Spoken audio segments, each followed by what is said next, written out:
Good afternoon, everybody. My name's Mike Dennis. I'm Director of ShareSoc, and I'm delighted you can join us today for one of our ShareSoc webinars.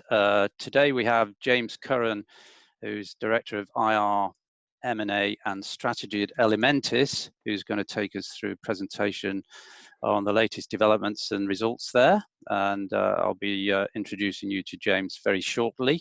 Just before I do so, just the usual boilerplate about making your own minds up about investments, etc., etc. And just a reminder of all the things the good things that we do at ShareSoc on behalf of individual investors. As you know, we're a not-for-profit organization. We're run by volunteer directors like myself, and we put a lot of effort into get you information on the marketplaces, introduce you to companies and so on, like this event here. But we also do quite a lot of work on campaigning on your behalf with government and regulators and so on to make sure it's a level playing field and you're getting all the opportunities and information that you deserve as individual investors in the marketplace. And we're doing all that on a bit of a shoestring. So for those of you who haven't signed up to full membership and pay your subscription yet, I urge you to do so. It's only 90 pence a week, and we're all saving a bit of money while we're in lockdown, so I'm sure you can afford it. And please do go on the website and sign up as soon as you can. Just a quick reminder on the webinar itself today. If you want to ask questions, just go on the box in the panel that you will see and click on that and type out your questions, and we'll try and answer as many of those as we can later on. Today, I've got some assistance of Alex Schlick of Yellowstone, who's going to be managing the questions session for you. And you'll see Alex showing up later on after the presentation. You should all have had a Stockopedia report on Elementis when you got your reminder email from us recently. There will be a copy of the presentation pack on the members website after the presentation, so if you want to go back and look at that, you can do so. And you will also have had a link to the feedback survey that we'd like you to fill out on the webinar itself and on your thoughts about Elementis. And we always make sure we feed those back to the company. It's great if you could put some comments in the box on your thoughts and feelings about Elementis. Those are always very insightful and very helpful. So without further ado, I'll introduce you to James Curran. I'll hand over to James and he will get on with the presentation, and I will see you at the back end. Bye for now. Mike, just before you do that, we're going to put up a poll on the screen to understand the participants, whether they're shareholders or not in Elementis. So that's just going to come up on your screen now. Thanks, Alex. And we'll leave that up there for a few minutes. And if you could ask you to complete that, that would be helpful. And then when we've got the results on that, I will hand over to James. Thank you.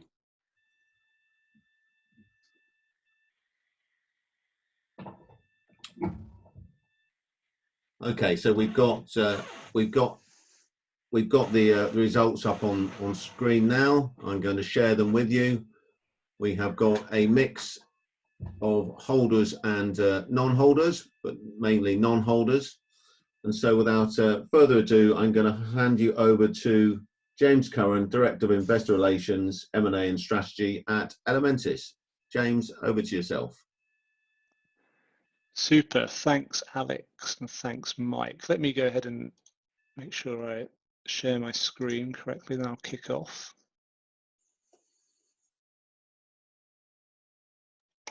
Super. There we go. So firstly, good afternoon, I guess it is just now, to everyone, and thanks for your interest in Elementis. And I do appreciate you all giving up your time today, particularly with the weather as it is, so much appreciated. Before we go into the detail, please note, as always, the cautionary slide, and we'll start with a few basic facts and figures around Elementis. So Elementis is a FTSE 250 listed chemicals business with revenue close to $9 million. Our operating margin in 2019 was 14.1%, and it has been higher. But ultimately, we don't sit really in the world of commodity chemicals. As our margin reflects, we really are a specialty chemicals business. Now, we operate through 5 business segments, and we do so with over 1,300 employees at 22 manufacturing sites across the globe. So whilst we're not a huge multinational, we are global. And as you can see from the map on the screen, we have production sites in the Americas, in Europe, and in Asia. So good spread across the world. Before going into more detail around the business and the strategy, just a few words on what's unfortunately occupying a lot of everyone's time at the moment, and namely COVID-19 and the associated impacts. Starting with Q1 performance on the left, so the 3 months to the end of March, what we can note is our global supply chain during this period actually operated well. We had limited supply chain interruptions. We also had reasonable demand levels, and financial performance was in line with expectations, with some year-on-year operating profit growth. So all in all, a decent Q1.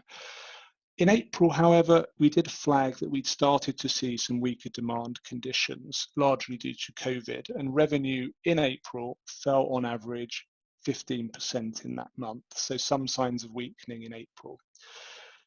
The next logical question is, how have we responded to these challenging times? Clearly, health and safety is paramount, and we've implemented necessary precautions to ensure we can protect our workforce, but also continue to safely supply our customers.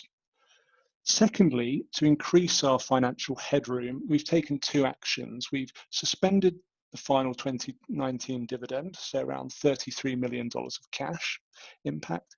And secondly, we relaxed our debt covenant with our lenders from 3.25 to 3.75 times. So 2 big actions to provide financial headroom during this period. And then finally, we've taken several steps around costs and working capital to protect both performance and cash. Now, whilst there are near-term challenges for us at Elementis and like many other businesses, the long-term investment case at Elementis remains very much intact. And hopefully today we will run through and I will demonstrate that Elementis is a high-quality business. We are led by innovation. That's what we start with. We see some clear growth opportunities going forward. And we have a clear financial framework characterized by strong cash generation. So let's start with the first box and take a look at Elementis today. Now, before jumping into this slide in more detail, I want to kick off, if technology permits, with a short video on Elementis. Fingers crossed.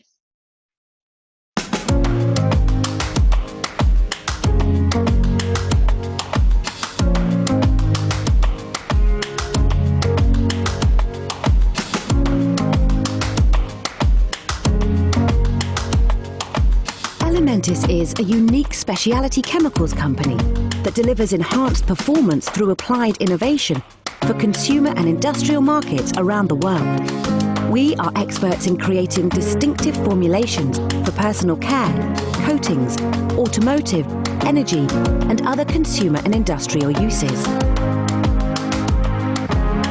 What is unique about Elementis? Elementis is a renowned global leader in performance additives, rheology science, chromium chemistries, and natural ingredients with special properties unmatched in the industry. Elementis is the innovator of many specialty additives and formulations. Elementis operates across 3 distinct value chains, chromium, talc, and owns a one-of-a-kind natural clay ingredient called hectorite that is critical to the flow of many products on the market today. Here in California, this is the largest and the most pure deposit of hectorite in the world. What makes hectorite unique is its shear thinning properties, which allow our customers to set their products apart from their competitors in the marketplace. Elementis is the supplier of high-value talc grades that customers have come to demand. Talc has very unique properties. For starters, it's the softest known mineral. Based on how you process the talc, you can make many unique products for the industrial customers. Starting from naturally occurring ore in Finland, we use our proprietary flotation technology to produce high quality and consistent product for our industrial customers. Elementis is an expert in chromium chemistry that is used across a spectrum of industrial and consumer products. Elementis Chromium is the only manufacturer of chromium chemicals in North America, bringing its products to its customers in unique delivery systems.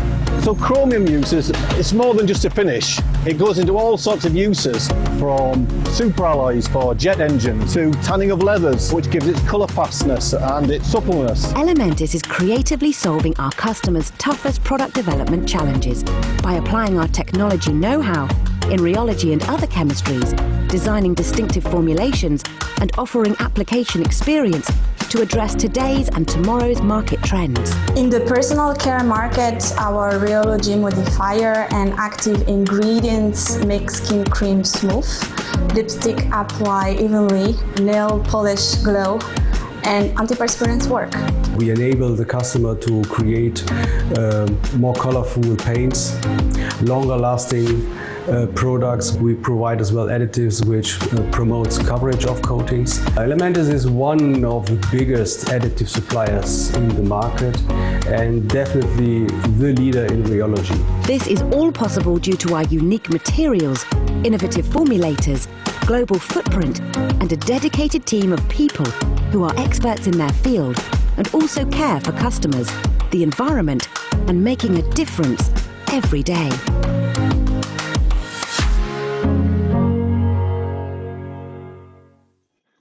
So hopefully that worked well. So as you've heard, in essence, at Elementis, we have three value chains. We have a hectorite value chain that serves our personal care, our coatings and energy businesses. We have a talc value chain, and finally a chromium value chain. Now, in each of these businesses, we have strong competitive advantages and are the market leader, or if not, very close to being the market leader. Now, over 80% of our earnings come from three businesses: personal care, coatings, and talc. And in each of these businesses, we transform differentiated hectorite and talc resources into high-value additives. Now, we achieve this through distinct processing, formulation, product quality, innovation, and high levels of customer support to create, as I mentioned, high-performance premium additives. But what do we mean by premium additives? Well, these, in essence, are products that represent a small amount of the total cost of production for customers, but bring some very valuable performance benefits. And it's really in these three segments, personal care, coatings, and talc, that we see some very attractive organic growth potential for the business going forward. And today I will talk about three of them. I'll talk about cosmetics in Asia for personal care, premium decorative in coatings, and the global expansion of our talc business. Now, each of these growth areas really starts with innovation. As I said earlier on, we are a technology-led business. And what do we do? What are our kind of specialist skills? Well, they are centered on three common areas. Firstly, the science of rheology. Now, the science of rheology is all about the control and flow of materials and liquids. So, for instance, thickening a paint or dispersing color pigmentation through a lipstick. That's what our rheology modifiers help do. We're also experts in surface chemistry, which is about the different phases of a substance, for instance, removing from solid to liquid phase or vice versa. And finally, we're experts in formulation, so combination, the combination of unique high value ingredients. And we have these capabilities on a global basis. So we have R&D and technical service centers around the world. And this allows us to partner with customers across industries and across geographies. Now, in terms of innovation, what do we want to deliver to our customers? Well, we want to deliver distinctive products in a speedy manner. Now, what do we mean by distinctive? Well, we define it as products that deliver three things to our customers. These products must deliver improved performance, lower operational costs, and importantly, deliver enhanced sustainability, so enhanced green claims. Now, at present, 45% of our product portfolio could be classed as distinctive, and our target is to get to 60% by 2025. And this clear focus around what we want to do in innovation will increase the revenue we generate from it. And whilst this has been trending in a positive direction in recent years, our ultimate goal is for 15% of our sales to come from new or protected products. And this will help drive our growth ambitions. So to kick off on our growth ambitions, we'll start with personal care. Now, personal care is our highest margin business, with margins consistently over 20% and closer to 25% historically. And as a result, this is a frequent topic of discussion with investors. And what do we do in personal care? Well, we really undertake two key activities. Firstly, in AP actives, so the grey piece of the pie chart, we make the active ingredient that enables an antiperspirant to reduce sweat production. So whenever you buy a Dove branded Unilever product or a Nivea branded Beiersdorf product, these contain the active ingredient we make. In cosmetics, we transform hectorite, which we mentioned in the videos, hectorite clay into rheology modifiers for use in premium lipsticks, nail polishes, skin creams made by luxury brands such as L'Oreal and Estee Lauder. And what do our products do in this cosmetic space? Well, as the video mentioned, the rheology modifiers in cosmetics help make a nail polish spread evenly and help make a skin cream nice to touch and feel. Now, in the personal care space, the market for rheology modifiers is worth around $1 billion. And our clays, so you'll see here hectorite organoclays, represent around 10% of this market, so in the clay space. Now, our clays have had a successful track record, as you can see in the bar graph, growing at around 8% CAGR over the last 7 years. Now, this good track record has been supported by three factors. Firstly, consumer preference really means that demand for natural ingredients is growing at twice the rate of synthetics. Secondly, hectorite really does have some attractive qualities, such as being white and smooth when rubbed between your fingers. And finally, thirdly, we continue to expand this business geographically. But there's more we want to do in this area, and I'll just briefly touch upon our aspirations in Asia. Now, the cosmetics market in Asia is undoubtedly large, at 40% of the overall global market, and it's growing quickly. And places such as South Korea really are a hotspot for innovation in this space. And we've got a good track record in the region. We've grown since 2016 our cosmetics business in Asia at 24% per annum, so 3 times the market, albeit from a small base. However, Asia represents still under 20% of our sales today versus 40% for the global industry. So there's more to do. And there's 3 things that we're doing to drive us forward. We are doubling the size of our Asia sales team. We are building a new dedicated technical support in the region. And finally, we are doubling down on our innovation efforts in cosmetics to bring appropriate innovation to meet local needs. And as a result, we expect to double our sales in Asia over the medium term in cosmetics. Now, the second growth area I want to touch upon is talc. And talc starts from high quality talc deposits in Finland, which have around 90 years of resources. So we've got plenty of it. And these resources in Finland are fully integrated into our value chain through unique processing and formulation and supplemented by technical service and innovation. And as a result, in this business, we have a very healthy margin profile, around 17% in 2019, and we've got some attractive growth opportunities that I'll talk to you about. Now, these growth opportunities predominantly sit in the blue part of this pie chart, so in what we would call industrial talc. And this represents the use of talc in areas such as long-life plastics, coatings, and ceramics. And whilst today industrial talc is 76% of our sales, it wasn't always that way. Indeed, if we go back to 2009, you can see on this graph that our sales were roughly split 50-50 between talc sales into paper markets, so the grey bar, and talc sales into the industrial end markets. Now, over the last decade, the talc business really has successfully focused on serving high growth industrial applications and gaining market share. And its track record of an 8% growth CAGR over this period speaks for itself. And this has been enabled by some significant investment in technical capabilities and product quality. Now, having become part of Elementis in 2018, there is scope to accelerate this even further. Indeed, the global expansion of our talc business is a key opportunity for Elementis. As you can see in this bar chart, today at Elementis, so the green bars, we remain very European-centric. So, over 80% of our sales are being made in Europe.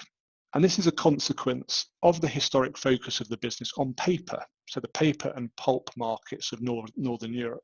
Now, when you serve talc to the paper market, you do so in a water form, so a slurry form, and you do so also at quite a low price point. Therefore, transportation costs are very high and it really doesn't travel well. However, as the talc business has gone away from paper towards plastics and coatings, which sell at much higher price points and are not sold in water, this has opened up the opportunity to serve customers on a more global basis. And talc, as we can see, is an increasingly global market. And from our cost-efficient plant network and distribution hub in Amsterdam, we're well positioned to grow in the Americas and in Asia.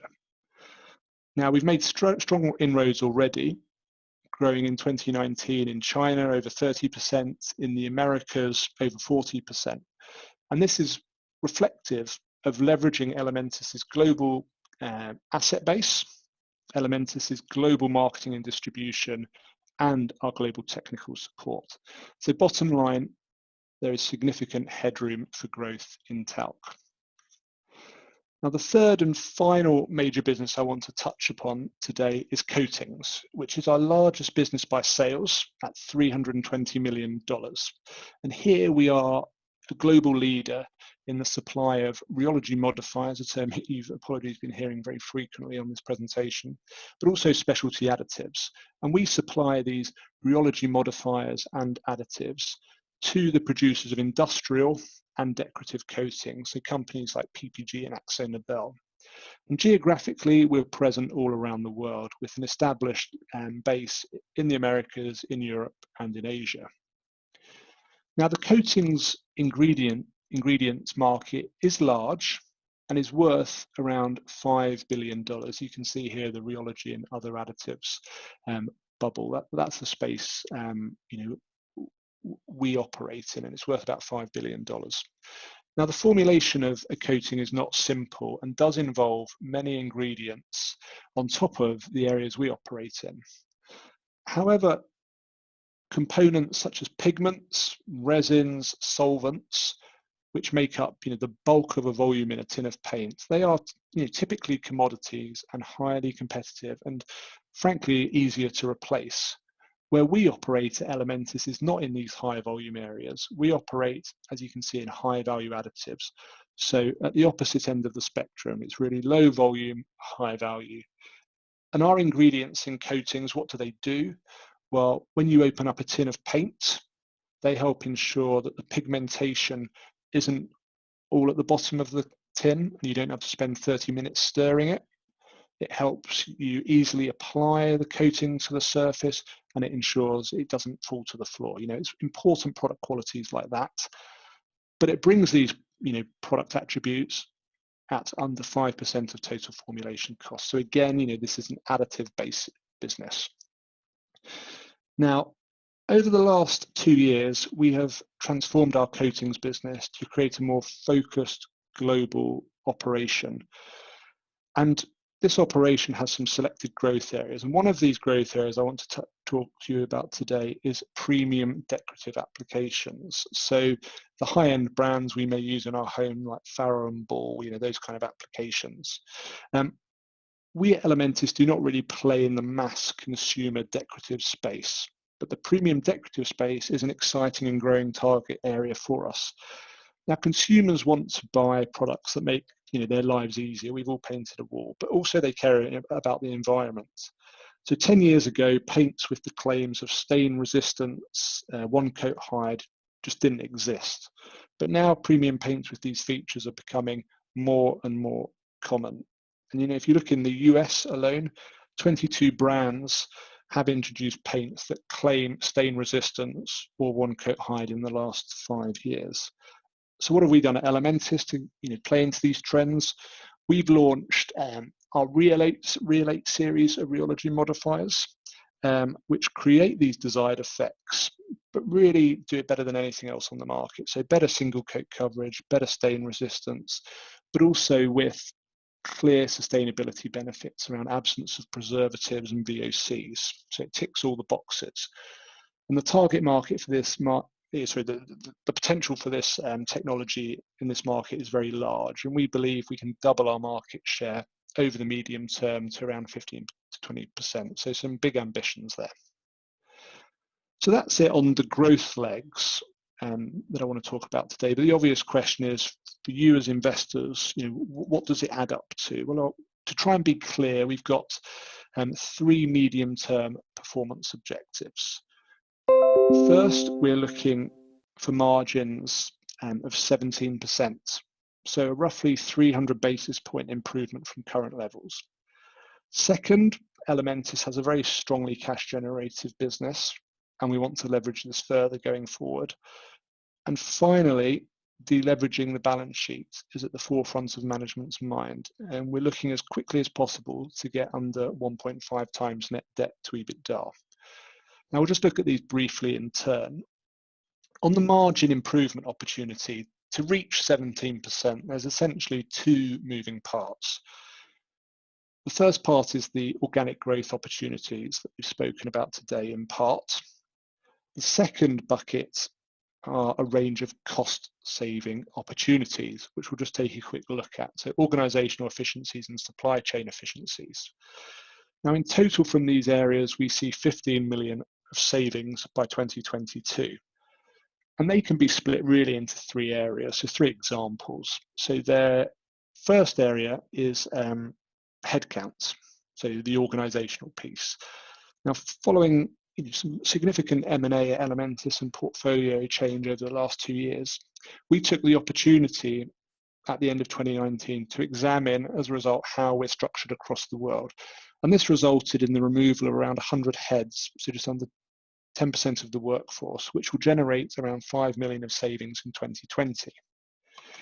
In 2021 and 2022, we see the remaining 10 million of savings coming from these 2 areas. So improved operational efficiency in areas such as procurement and volume reallocation, and in digital improvements, so areas such as digital demand planning, Salesforce introduction, so on and so forth. So some real cost savings being targeted. Pardon me. And now this growth in earnings will also drive improved cash flow. So organic growth, cost savings, improved earnings, and also improved cash flow. And Elementis has a strong track record of cash conversion. Indeed, you know, if you look over the last 3 years, we've turned 93 pence of every £1 of operating profit into cash, which can then be spent on dividends, deleveraging, or investment in the business. Now, looking ahead, we expect 90% plus operating cash conversion. So very strong levels of cash generation to continue. But then the obvious question is, where are our capital allocation priorities going forward? There's really three areas that I'll highlight quickly. Firstly, we will invest organically to grow the business. So in CapEx, and we expect this to be around 5% of sales going forward, and we're focused really on areas around growth and productivity CapEx. Secondly, we have a clear shareholder return framework. Now, whilst COVID has led us to suspend our dividend for the time being, our policy remains to pay a progressive dividend, normally with a cover of at least 2 times, and we'll seek to make additional returns, so special dividends that Elementis historically did pay, once net debt is structurally below 1 times EBITDA. And the final area of our capital allocation is debt reduction. As I mentioned, this is a clear focus for management, and we see a clear path to getting leverage to under 1.5 times, whilst also, as I mentioned, simultaneously investing for growth and paying progressive dividends. So with that, I'll take a pause, and I think we're going to move into any questions. So again, thanks for your time. That's great. Thank you, James, for that presentation. You've got a strong presence in a number of markets that have got some very good growth characteristics.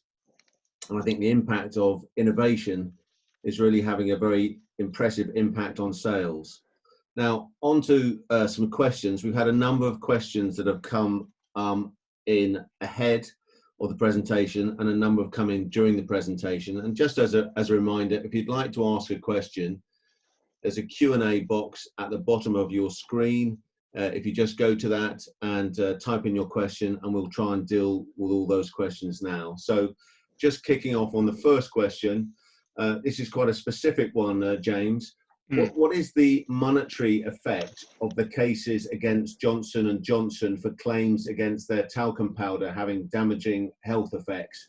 And I guess the question is probably also asking, and what sort of impact might it have on Elementis, and is there any sort of look through to your company?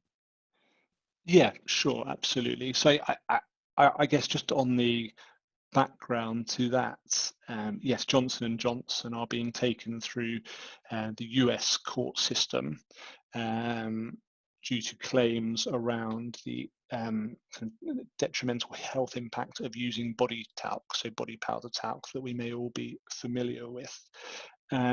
And Johnson & Johnson have been fighting that, and they have been doing so with their main supplier of talc for that application, which is a company called Imerys, so a company based in France.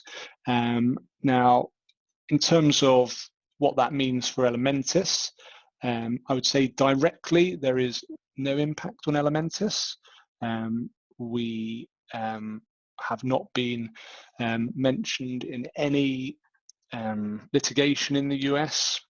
We have no current or historical legal cases, and we are very confident around the quality of our talc grades. So, you know, I think the specific issue that's being had in this Johnson & Johnson case is around asbestos contamination in talc, and that's not an issue we have. So I think, you know, directly for Elementis, there is kind of little, if no impact. You know, the next question could be, okay, yeah, but what is the indirect impact? Well, the first thing I would say is talc for body powder usage is not an area we play in. So there's you know, clearly little impact there. But it does then open up potentially some interesting opportunities for us in you know, the geographies I spoke about. So the Americas in particular is an area I mentioned as, you know, we are targeting expansion in the US and South America for our business. And interestingly, Imerys, who I mentioned, they have put their US business into Chapter 11 bankruptcy because of these issues.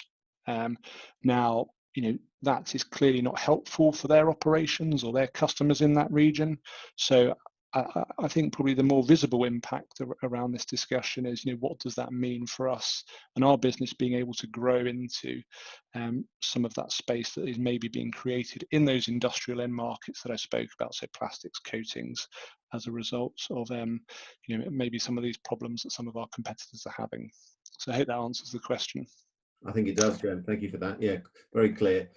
We've got a couple of questions around margins. One, sort of a general question.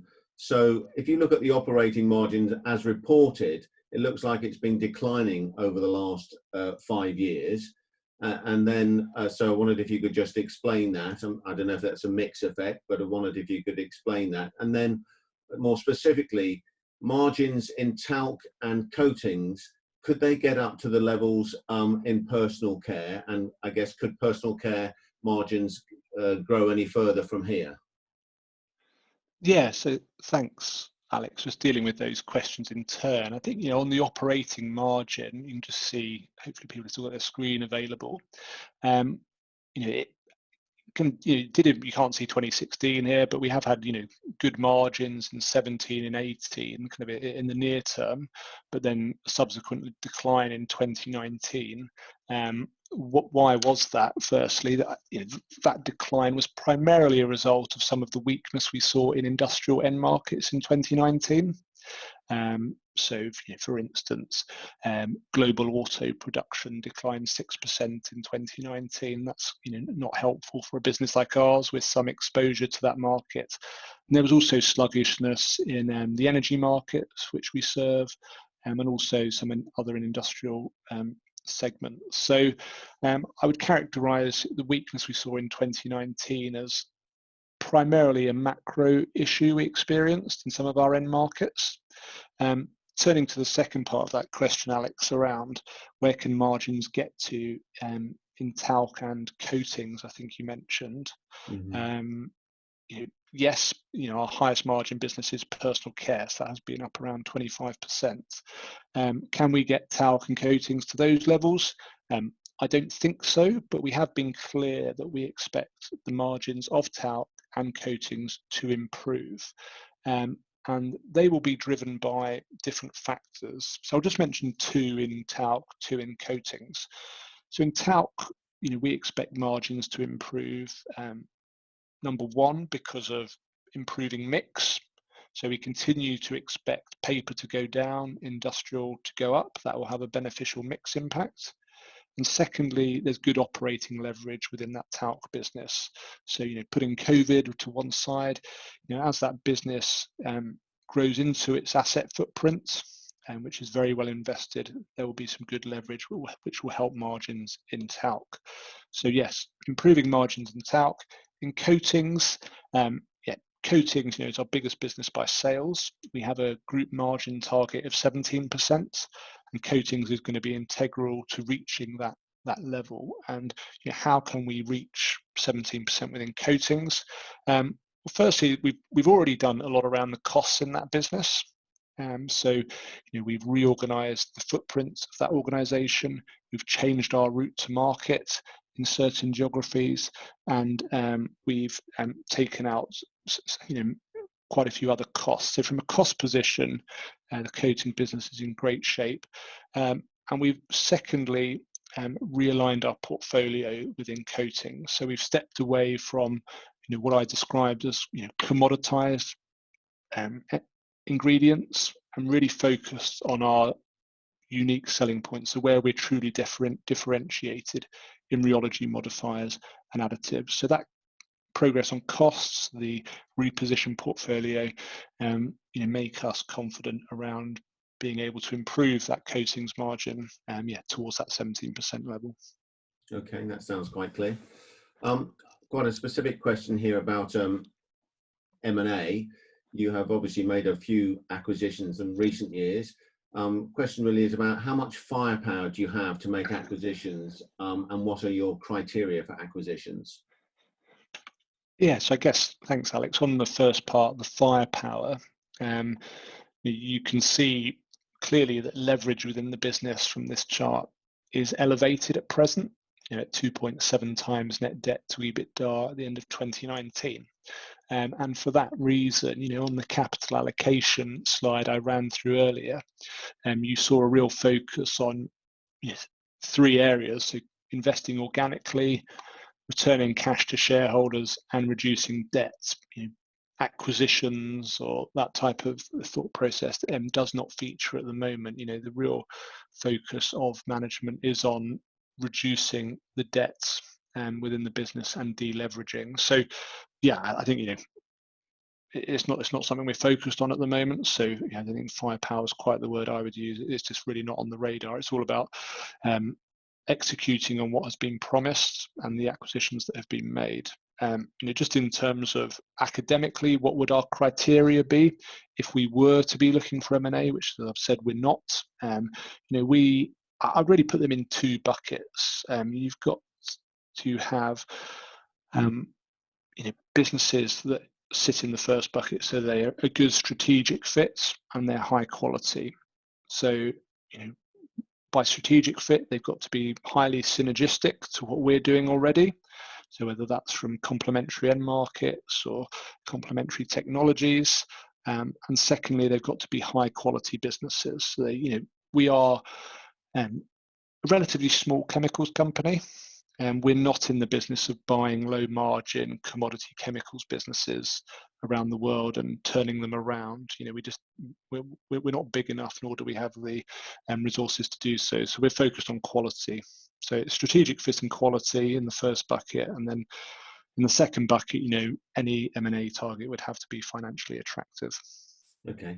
And if you keep that slide up there, we've got another question on sort of capital allocation, but specifically on the dividend.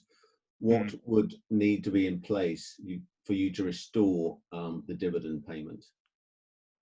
So if we look at the kind of sequence of events that led us to suspending the dividend, clearly the catalyst for that was the uncertain demand environment related to COVID-19 and the potential impact that was going to have on our earnings, but also on our balance sheet. So I think ultimately this will be clearly a decision for the board, and they are very cognizant of the value of the dividend to shareholders.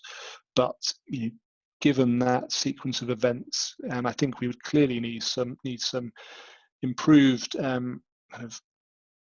visibility on the macro fronts, so around developments COVID related, industrial demand related, so on and so forth, to allow us to say with a clearer line of sight what we expect business performance to be and where we expect the balance sheet to be as well. So I think it ultimately comes back to that that macro point, Alex.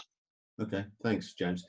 We've got a number of people raising their hands, and just as a reminder, if you'd like to ask a question, there's a Q&A box at the bottom of your screen. If you go down to that box, you can then just type your question in there, and then we'll read that out if we get time to go through them all. Thank you very much. Question on R&D. What percentage of sales is spent on R&D? Yeah, so in absolute terms, we spend about $10 million on R&D, so pure R&D each year, so just over 1% of sales. I'll be candid that if you screen it on a peer basis, that does appear slightly low, but I think the mantra is always true. It's not how much you spend, it's what you spend it on. So we've been doing a lot of work about changing how we operate internally for innovation. So we've joined our innovation and customer technical service teams together. Previously they were sat apart, so we had people creating wonderful innovations but not being desired or demanded by customers. It wasn't relevant. Now we've got customer service teams sitting next to scientists saying, look, my customer has this problem, we need a solution, deliver it to me. And that also feeds into some of our global key account programs we have in place as well. And secondly, I'll just quickly mention, Alex, as I touched upon in the presentation, we've got clear definition around our innovation KPIs now that was maybe missing a few years ago. So everyone is focused on delivering products, as I said, that are distinctive. and everyone understands what that means. So it's better performance, lower operational costs, and improved green credentials. Okay, thank you. I think during the presentation you mentioned a lifespan for your talc deposits of 90 years. Question here is, how long will the hectorite deposits last? Yeah, good question. So it's around 50 years is the current proven reserves on hectorite. Just for a bit more colour on those two, talc and hectorite in terms of our operations are somewhat similar. They're both open pit mines, so this is not deep capex intensive mining operations with lots of danger involved. In essence, these are operatives driving around on the surface of the earth with diggers and trucks and excavating these two minerals. So very safe and low capital intensity. But yeah, bottom line, we've got many years of both left. It certainly sounds like that. Regarding the 8% CAGR in cosmetics, can you talk a little bit about the volume versus price effects? Yeah. So it's been a bit of both. So I'd say it's been roughly split evenly between volume and price. So price mix. What's been driving those two? On the volume side, you've got some of the trends I mentioned around naturals growing faster than synthetics. So you're starting to see clays and gums being preferred by customers to synthetics like carbamers. It just has a better ring to it. So that has helped some of our volume growth, as has our geographic diversification. So we have invested already a good amount of resource into expanding in Asia and really growing in places like South Korea. So those two factors have helped us from a volume perspective. On the price mix angle, it's a very fair question. We have good pricing power in this business.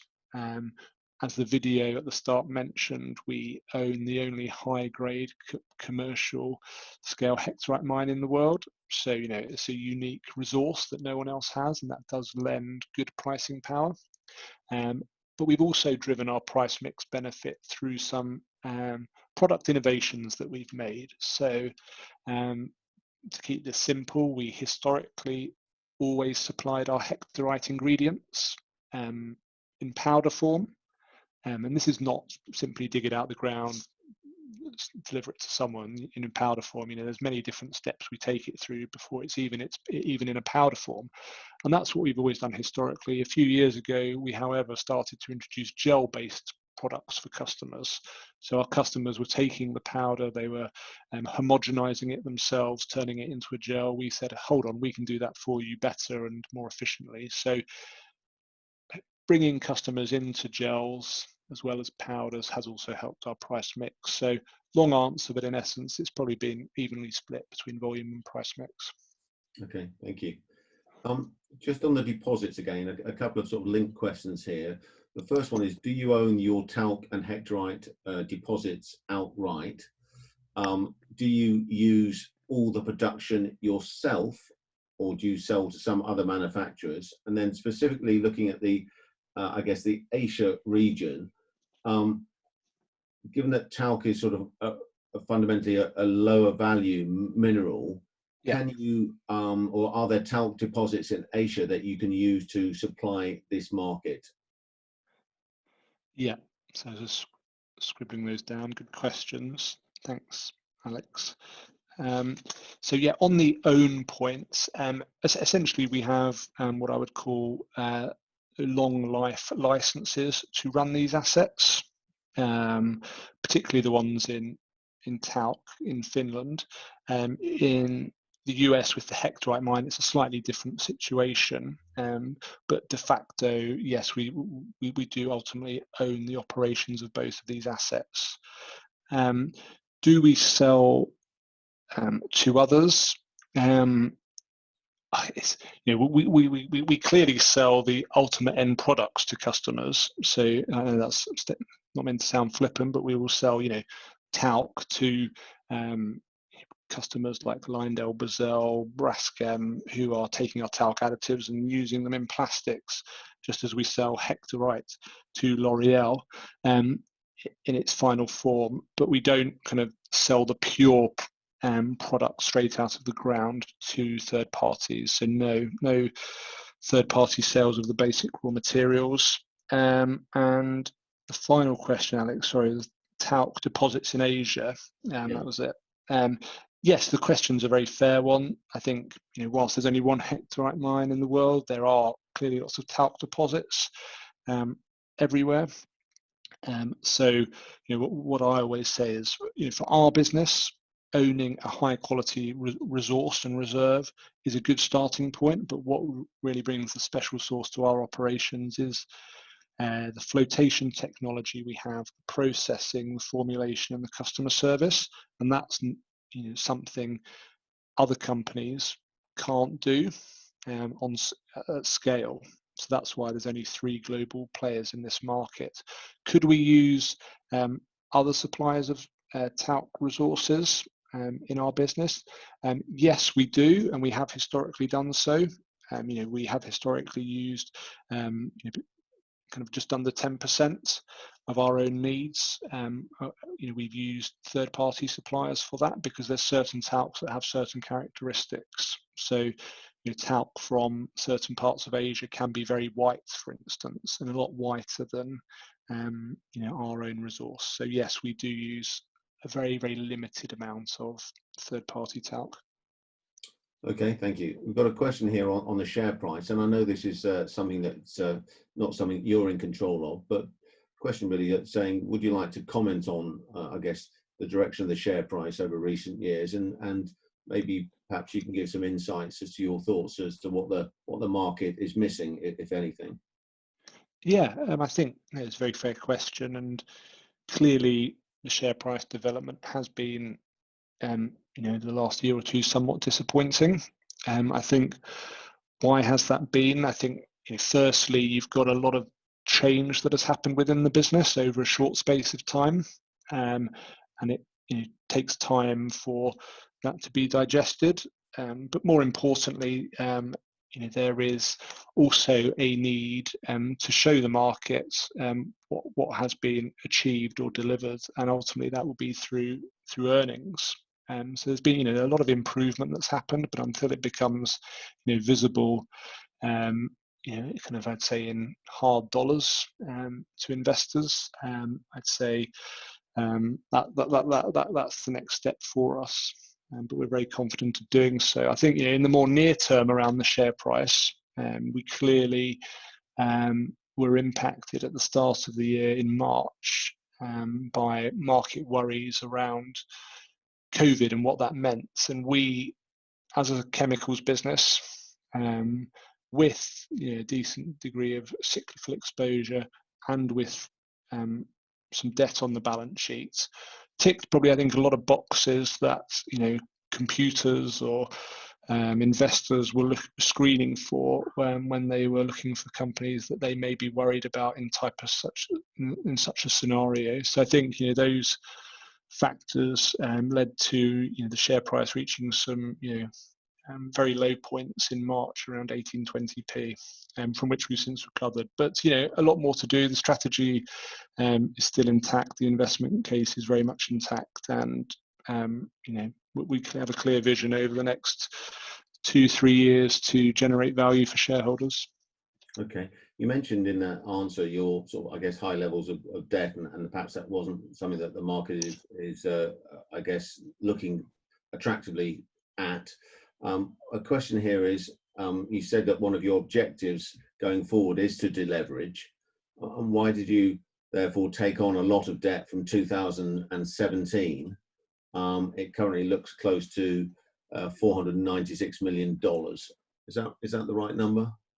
Yeah, that's not far off. Yeah, that's not far off. So yeah, let's go to the net debt slide. So yes, in terms of the balance sheet profile of the business, Elementis was prior to 2017, in a net cash position, and it was every year paying a special dividend to investors, which was roughly half of the net cash that was on the balance sheet. When new management came in 2016, there was a change of approach, change of strategy, and 2 big acquisitions were made in 2017 and 2018. Now, clearly since 2018, the macro has developed in ways that was not expected, and leverage, instead of at that point coming down and being driven by the inherently cash generative nature of the Elementis business, has ticked up slightly into 2019. So yeah, why is there more debt on the balance sheet? It's really a consequence of those acquisitions, but there is a clear plan in place and a clearly cash generative business to drive this down going forward. Okay. Are there any concerns over future business in China, given the rising tensions with the West, in particular the USA, and I guess also linked to the COVID-19 crisis? I think, firstly, any trade issues with such big economic powers is clearly unhelpful indirectly when it concerns the flow of goods around the world and overall demand levels. So yes, I think, like many industrial businesses, such issues, whether it's COVID, Trump tweets, is not helpful. I would say, however,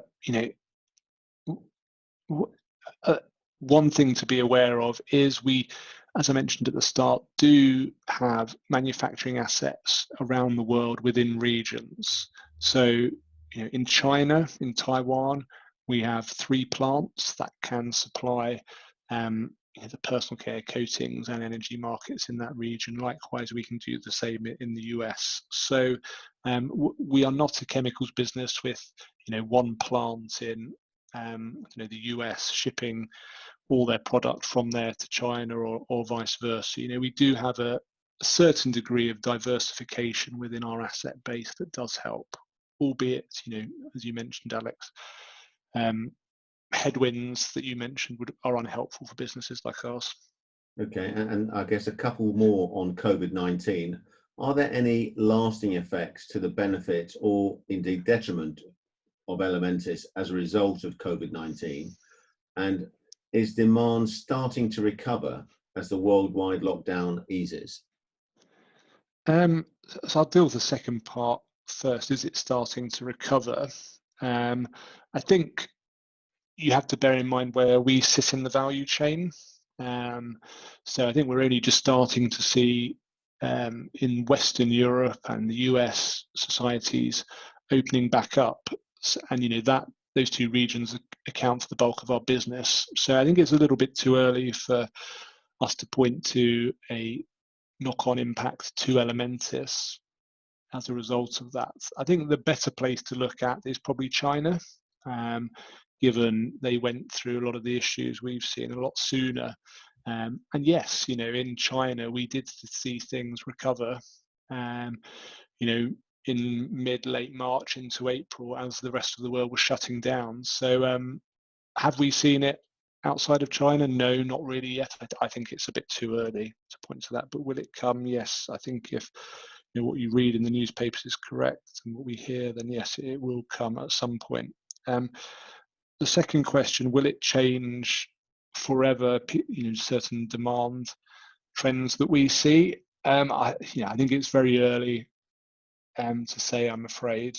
I think in the short term, I can comment upon what we've seen and what we hear, but I think in the long term, it's uncertain. In the short term, for what it's worth, what we've seen, in our coatings business, for industrial purposes, so painting of bridges, planes, industrial machinery, clearly it's a tough place at the moment. But decorative, so the area I spoke about, is actually doing not badly, because everyone's at home painting their living rooms and bedrooms. So that's okay. If you look at our cosmetics business, our personal care business, in personal care, as I spoke about, we do 2 things. We really help make antiperspirants, and then we make kind of luxury cosmetics products. I think in this type of environment, people not going to restaurants and bars, there's clearly not as much demand from people for lipsticks and mascaras. So maybe, yeah, in the short term, that's not a great place to be. Whereas, you know, antiperspirants, I think they're a bit more resilient. People want to buy them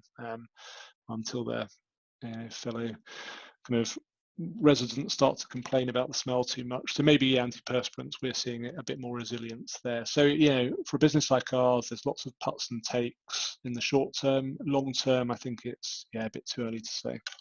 Okay, thank you. And we've probably got time for one more question, and as luck would have it, we've got one more question. So last question here is, who would you identify as your peer group? Does it include companies like Clariant? Who else would you point towards? Yes, I think peer group wise, for a business like ours with many different segments, it's always tricky. But you know, to try and help, if I was to run through our segments, you know, in personal care, you've got companies like Croda. In coatings, you've got you know, probably the best gauges, some of our customers like Akzo Nobel, PPG, Sherwin-Williams. In talc, the nearest peer is Imerys. And then, you know, in our chromium and energy businesses, which we haven't spoke about, you know, there's some tricky names I won't try and pronounce on the call, but they're typically not listed private competitors. So, yeah, some differing names depending upon what segment you look at ultimately. James, thank you very much for that. Thank you very much for your presentation, and thank you very much for answering all of those questions so clearly.